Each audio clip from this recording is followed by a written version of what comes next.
রে পিছনে পানি চাই না রে মন থুপুক করে ডর লাগিও তলারে।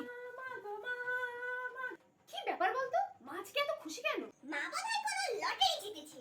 বাবার পকেট থেকে 20 টাকার বদলে 2000 টাকা বের করে নেয়নি তো? ও মা, একটু জল দেবে? এক্ষুনি এনে দিচ্ছি।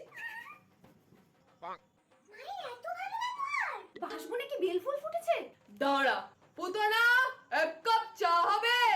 এই যে তোমার চা আর তোর জল আগে দিয়ে রেডি করেছিল। আমি তো জানি তুমি রোজই এই সময়তে চা খাও। মায়ের মুখটা না আজকে সত্যিই ভালো। এটা পাগল হয়ে যাওয়ার প্রথম স্টেজও হতে পারে। আজ কাকের গলায় কোকিলের সুর। ইস, তুমি আমায় কোকিল বললে। কাক বললাম, শুনতে পেল না। সিরিয়াস ইস্যু কিন্তু বাবা। ওমা, আজ তুমি এত খুশি কেন? তোর দিদা আসছে রে, একটু আগেই ফোন করেছিল আর কিছুক্ষণের মধ্যেই চলে আসবে। দিদা আসছে, কি মজা। মায়ের আজ আসার কথা ছিল, কই বলনি তো? আরে তুমি তো জানো মা একটু ভুলে যায়। ও তাই তোমার মন ভালো। ওই বোধহয় দিদা এলো, আমি কি দরজাটা খুলে দিয়ে আসি।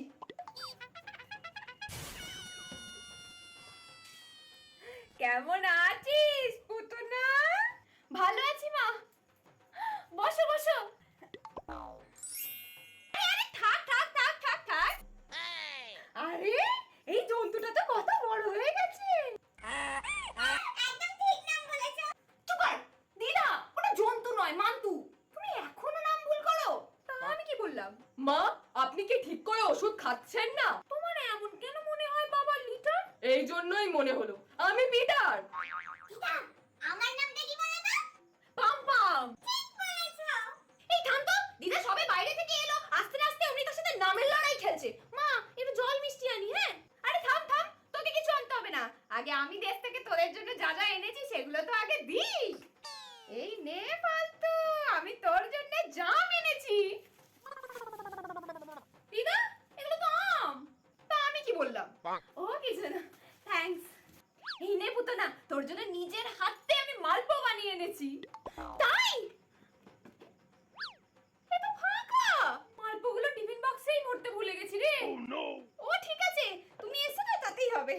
আমার গিফট কই দিদা? তোর জন্য তো তোর পছন্দের লজেন্স এনেছিলে দুমদাম। দিদা পম পম। আমার জন্য কিছু আনেনি, সে আমি ভালো মতোই জানি। আরে তোমার জন্যই তো এসেছি বাবা চিঠা। এই মাসের 5 তারিখে হলো গিয়ে হামাই গোষ্ঠী। তোমার নেমন্তন্ন রইলো, আসবে কিন্তু।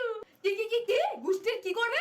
আরে জামাই ষষ্ঠী বলতে চাইছে। জামাই ষষ্ঠী আর হামাই গোষ্ঠী, আপনার ভুলগুলো কিন্তু দিন দিন বেড়েই চলেছে। বয়সটাও তো বাড়ছে বাবা হিটার। আচ্ছা, ওই জামাই ষষ্ঠীতে কি কি রান্না করবে? আরে অনেক কিছু করব ভেবেছি। ওই তো পালু খাজা, সেগুন তাজা, লাছের ডাটা দিয়ে মাল, হিংড়ি পাছের সেলাই করি, খাসির মাংস। এগুলো কি তোমার মা কি ভিনগ্রহ দিয়ে এসছে? এইসব তো বাপের জন্মে শুনিনি। সবাই বুঝে নিচ্ছে, তুমি একটু বুঝে নিতে পারছো না? তুমি বুঝেছো? হ্যাঁ আমি বুঝেছি। কি বুঝলে? আরে ওই তো প্রথমে একটা আলু ভাজা, তারপরে বেগুন ভাজা, তারপরে মাছের মাথা দিয়ে ডাল, আর তারপরেরটা হলো চিংড়ি মাছের মালাইকারি। আর তারপরেরটা হলো হাতির মাংস। খাসির মাংস বলেছে দিদা। শুনেই আমার খেতে ইচ্ছা করছে না। কেন বাবা গিটার? ধোলাই কুষ্টিতে তোমাকে খাওয়াবো বলে আমি মাতাল পাকিয়েছি? মাথায় আমার পাকানো যায়নি। দিদা কাঁঠাল বলতে চাইছে। আর বেশিক্ষণ এখানে থাকলে আমি নির্ঘাত পাগল হয়ে যাব।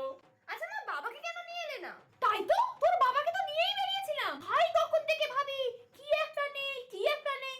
এ কোথায় গেলে বলতো? হ্যাঁ, তুমি যখন মাকে ফোন করলে তখন দাদু ছিল তোমার সাথে? হ্যাঁ মনে পড়েছে, আমাকে তো স্টেশনে বসতে বলেছিল আর আমি তো ভুলে চলে এসেছি।